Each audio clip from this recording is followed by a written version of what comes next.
The Tale of the Wise Owl and the Anxious Rabbit. In a serene forest, there lived a wise old owl named Oliver and a young, anxious rabbit named Rani. Rani was always worried about the future and constantly fretted about the what-ifs of life. She feared predators, bad weather, and even the possibility of her favorite carrot patch drying up.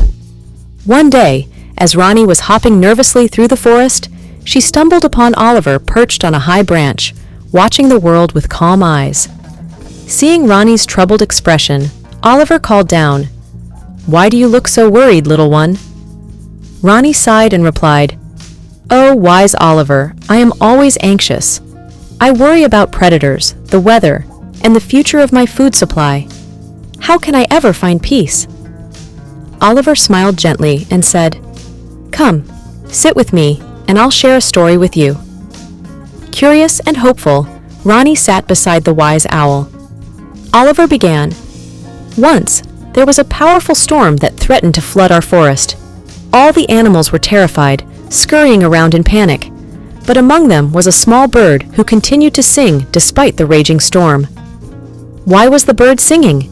Rani asked, intrigued. "The bird sang because it trusted that the storm would pass and that worrying wouldn't change its course. The bird knew that it had done everything it could to prepare and decided to focus on the present moment, finding joy in its song." Rani pondered this story, still uncertain. Oliver continued, "Worrying about the future won't change it, Rani. Instead, live in the present and do what you can today. Trust that you've done your part and let go of what you cannot control." Inspired by the owl's wisdom, Rani decided to change her approach. She began to focus on the present, enjoying each moment instead of worrying about the unknown. She prepared for potential problems as best as she could, but refused to let fear dominate her thoughts. As time passed, Rani found herself feeling more at peace.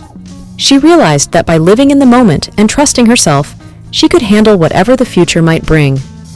The forest, once filled with anxiety, now seemed like a place of opportunities and beauty. The moral of the story: live in the present and trust yourself. Worrying about the future won't change it.